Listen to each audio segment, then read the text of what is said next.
Hej og velkommen til Let's Play Minecraft. Og mikrofonen er på. Og så sætter jeg mig lige ordentligt. Kan I huske, hvad der står dernede? Et skelet. Og i dag skal vi... ja, jeg kan ikke lige koncentrere mig. Sådan. I dag skal vi ned og tjekke det her. Og prøve at se, om vi kan finde en diamant. Så, men først skal vi lige op og have... ja, først så skal vi lige op og... Jeg kunne ikke lige komme op. Først så skal vi op og have vores ting, som vi skal bruge på vejen herned. Sådan her. Og vores lille fine birketræs ting. Der er sikkert fuld, når vi kommer. Ikke fuld på den måde, men alle træerne er vokset op. Så vi skal bruge noget læder, skal vi bruge til bøger. Og ja, så vi skal altså også snart have en hvidefarm op at køre. Det kan ikke passe, vi ikke har flere pickaxes. Ja, der bliver heller ikke mere mad. Der er sikkert en i en eller anden furnace. Ja, sådan. Så burde vi være klar. Mums. Sådan her. Så vi tager lige noget meget træ hernede i. Vi skal simpelthen bare lige have rodet op i vores inventory. Mob drops. Og vi kan også lave tripwires, hedder det. Det kan vi se på lidt senere. Så vi skal bare lige have rodet lidt op i vores inventory. Vi tager ikke en bue med derned. Men det gør vi altså ikke. Så skal vi have noget herind. Og vi har masser af fakler. Spørgsmålet er, om det er nok. Og det er standard for mig. Jeg kommer til at sætte de tingene ind de forkerte steder. Det var pilene, jeg var med. Sådan. Så skal vi lige over og have lavet 2 jernpickaxes. Bup. Ej, vi laver 4.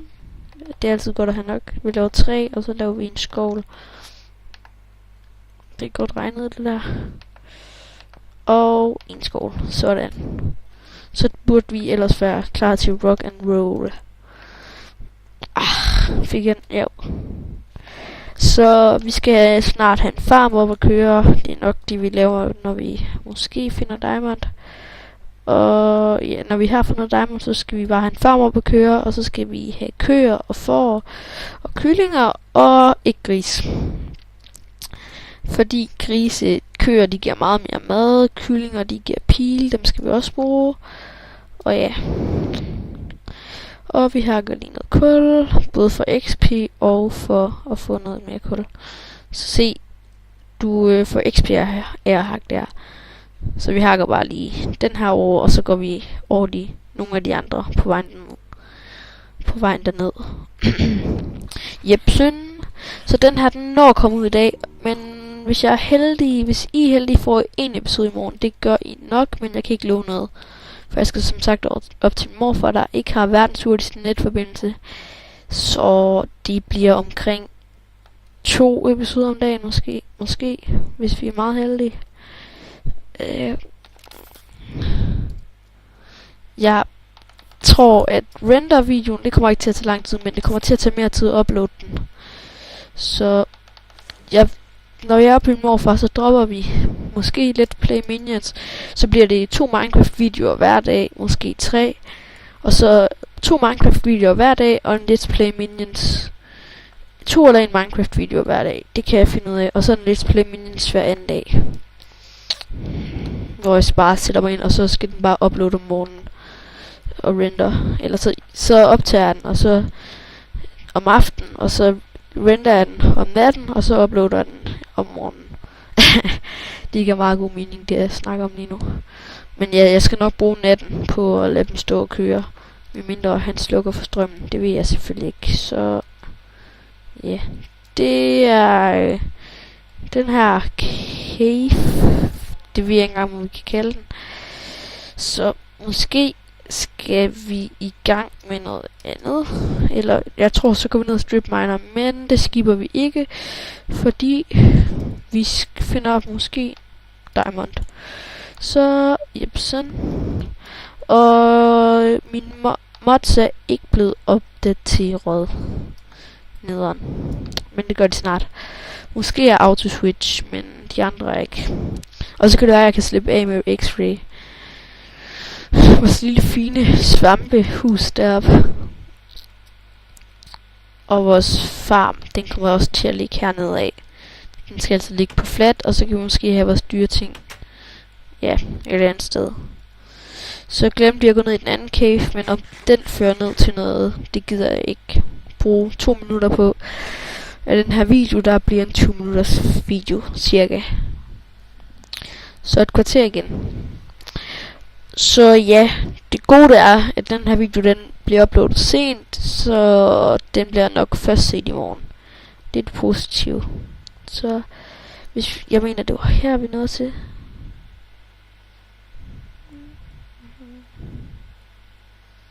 Ja, det var her, og så kommer vi op i caven.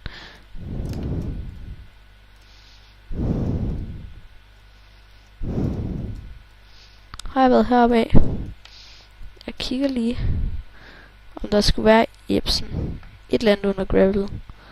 Så nu, mine damer og herrer, hold godt fast. Ja. Lad være med at holde godt fast.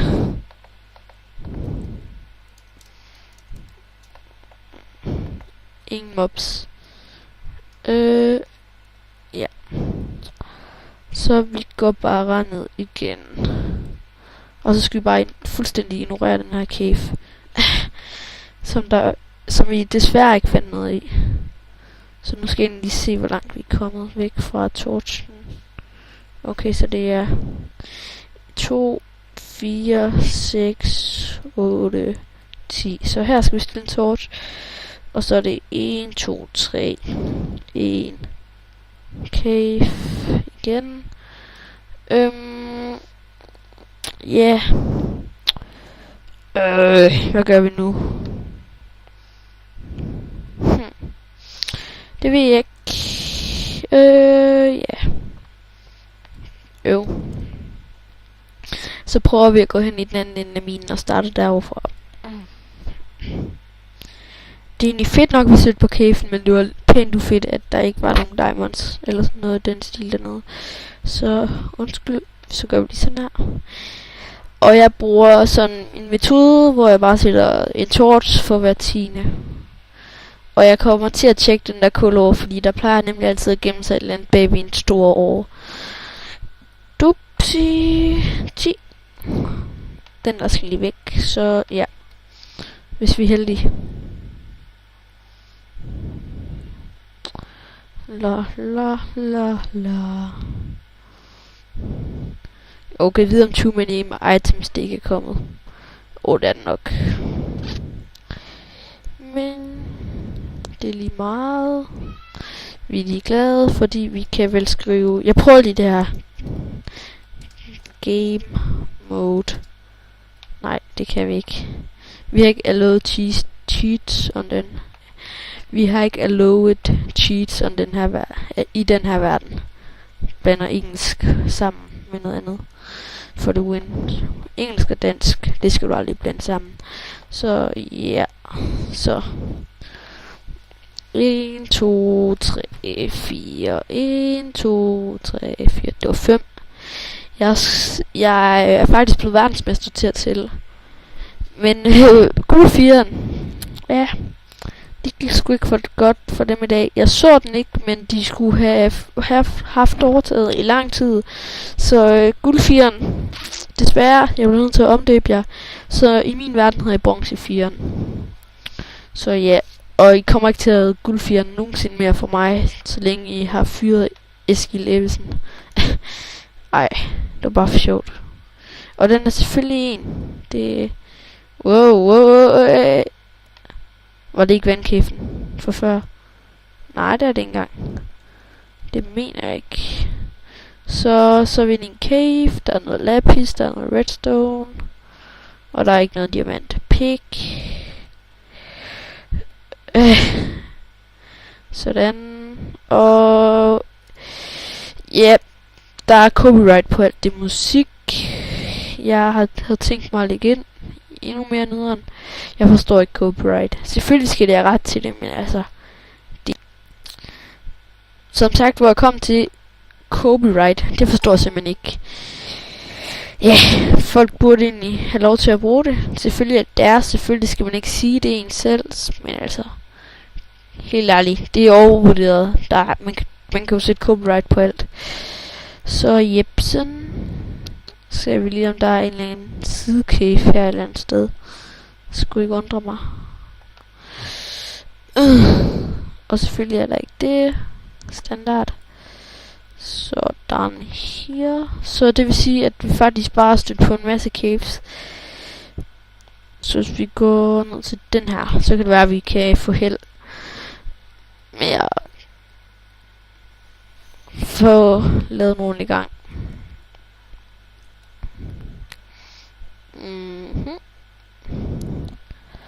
Og vi fandt guld. Sig nu, der er diamond baby der. Sig nu, der er diamond baby der. I may have speak too soon. Og jepsen. Sådan. Og kul. Sig, der er diamond baby der. Jamen, det er lidt nederen, vi ikke har fundet diamond. Nogle gange så finder man diamond lige fra starten, og det er super hyggeligt og alt det der. Men andre gange, der tager det bare over. Så diamond pickaxe, og så 2 diamonds til enchantment table. Ja, se, der gemmer sig altid noget om baby kul. Og så gemmer der sig også lige noget baby der i jern. Det kunne være fedt. Diamond. Diamond. Diamond. Jo. Ja.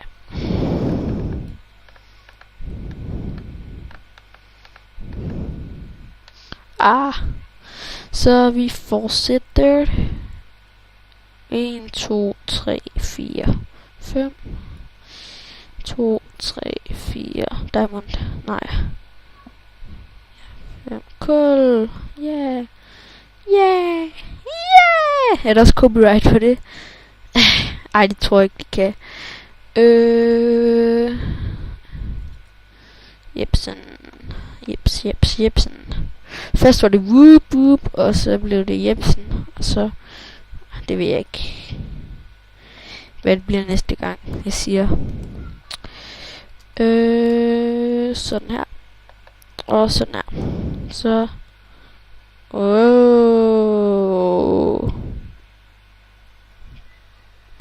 Game render. Hvad betyder det? Tick unspecified. Okay. Der er pænt meget cave ting hernede i området.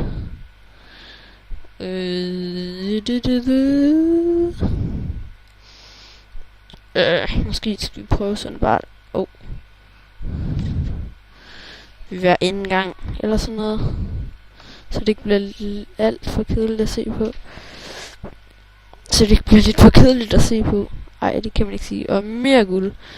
Det er lidt sjovt, fordi guld, det plejer altid at være noget, man ikke finder. Men, man plejer altid at finde diamond før guld. Men sådan har diamond ikke med mig. Og det må jeg sgu det beklager jeg sgu. Så ja. Jeg tror, bror, at jeg siger, jeg stopper og starter. Au. I sikkerhed.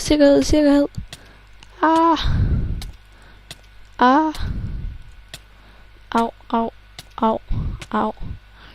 Er det ikke noget med et sådan? Så jeg stopper og starter optagelsen, og så går vi ned i den der anden cave ting, der lå der. Så ja, vi ses lige om lidt. Ja, og den cave jeg talte om, det var ikke nogen cave. Så det jeg tror vi gør i stedet for, det er at jeg bare går på jagt efter diamond. Og når jeg finder diamonden, så starter jeg videoen. Okay, så yep. Sådan, vi ses. Prøv at se den yndige blok. Det jeg gjorde, det er den her metode, kalder jeg cave finder metoden. Den er lige så effektiv som strip mining, men bare, du skal bare grave nogle lange gange. Sådan her, jeg fandt en cave, som jeg fandt ud af, der lå lige op af vores strip mine. Så ja, og så cave metoden, ja, nu skal jeg nok til en stemme af. Og så cave metoden, det er, hvor jeg kan lige prøve at vise jer, hvordan man gør. Du miner bare en af, og så gør du sådan her. Så kommer der selvfølgelig gravel, når jeg skal til at vise noget. Og så på det er den her måde, der er mest effektiv på at finde, til at finde caves med. Og så gravede jeg lige ud. Jeg har været på jagt i lidt tid, og så fandt det her. Sig nu, der er 3.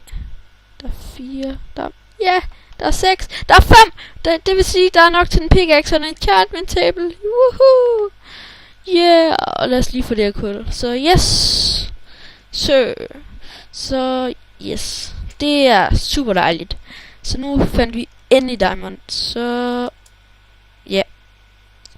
Jeg tænker, det vi gør nu, det er, at vi... Ja. Jeg går lige op og laver... Ja. Først skal jeg lige ud af den her mine. Sådan.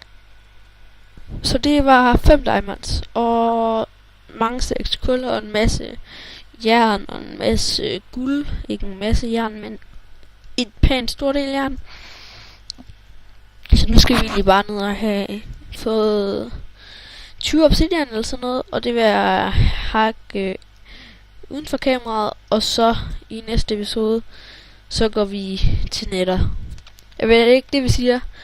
Og når vi så har fået vores obsidian, eller når vi så har fået vores glowstone, så kan vi gøre farmehuset færdigt. Og så har vi egentlig fået det diamond, vi skal bruge lige pt. Så ja, vi skal have nogle sticks. Så diamond. Og det er kun 2, du skal bruge for... Jeg mener kun, at det er 2. Det er det også. Det er kun 2 diamond, du skal bruge for enchantment table. Så det var ekstremt heldigt. Og jeg bruger ikke x-ray eller noget. Jeg har ingen mods. Så yes. Vi tager lige noget iron. Og så kan jeg eventuelt vise jer, hvordan man laver en bucket. Og så filmer jeg ikke, når jeg... Hvad hedder det? Ja. Yeah. Nu er jeg gået tom for ord igen. Tom gang. Hvad det. Copyright. Nå. Men ja. Jeg skulle lige prøve cheat mode med seed. Så det er mit seed. Det er mit seed, hvis I vil have mit seed. Skråstreg seed. Er ikke sådan? Nå, det kan I, så kan jeg ikke engang huske. Prøv lige at se, hvad vi får her. Lækkert XP. Nogen siger, jamen Emil, du skal lave et sværd. Nej, det har jeg ikke særlig meget lyst til. Jeg vil meget hellere bruge tingene på noget fornuftigt og lave et enchantment table. Og der gider vi ikke dræbe, fordi der skal vi pure ind. Så, yep. Så skal jeg lige vise, hvordan man laver et infinite water, hvor du simpelthen bare kan tage vand fra igen. Det var den, der jeg mente. Den har vi ikke været nede i. Den skal vi måske også udforske lidt senere. Det her, det er et infinite water. Du tager noget vand i det ene hjørne. Og så... det bliver sgu nok en 30 minutters video. Lad gå. Så håber vi, den kan nå det. Det kan den nok. Jeg kan nok lige præcis nå det. Så det bliver en god, lang 30 minutters video, og vi har ikke mere mad. Så ja, yeah. Vi kan altså spise noget. Jeg kan ikke lide, der er så mange mobs. Jeg troede lige, det var en cave spider. Men strings, det kan vi også bruge til tripwires nu. Jeg ved ikke, hvordan du laver de der tripwires. Ting, der holder en tripwire op endnu. Men jeg kan lige prøve at vise jer, hvordan det sådan ser ud. Sådan en lille streg der. Sådan. Så ja. Så når du har den her, så kan du bare fylde op. Og fylde op og fylde op. Så tager du bare. Uanset hvilket hjørne det er. Så det er en infinite. Du kan ikke lave det med lava, så vidt jeg ved. Jeg har prøvet. Men ja. Jeg kommer tilbage, når jeg er nede ved lavaet. Hej og velkommen tilbage. Og ved at lave lava til obsidian, så tager du noget vand her. Og så kan du bare tage det ud igen. Og så kommer der obsidian. Meget simpelt. Så ja. Så jeg har lige gjort noget klar her. Så jeg kan grave noget. Eller nakke noget.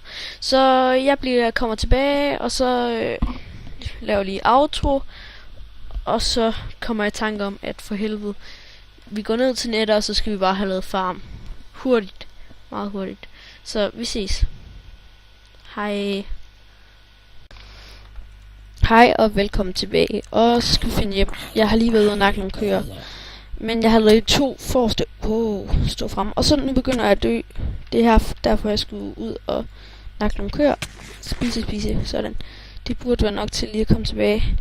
Men jeg har lige været ude og nakke nogle køer off-camera. Men vi har fået 20 obsidian, Jebsen. Så jeg kiggede faktisk egentlig bare lige efter noget sugarcane, så vi ikke skulle gå rundt og lede langt efter det. Så lige nu så prøver vi egentlig bare at gå forbi alle mobsen. Nej. Nu er en enderventur på os. Nej. Vi må ikke dø nu. Vi må fucking ikke dø nu.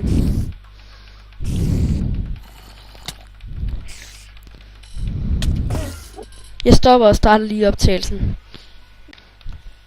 Og vi er tilbage. Døende af sult. Ja. Og vi går lige op. Op. Og så tager vi lige og nakker det der ind i ovnen. Og så ser vi lige, hvad vi har fundet.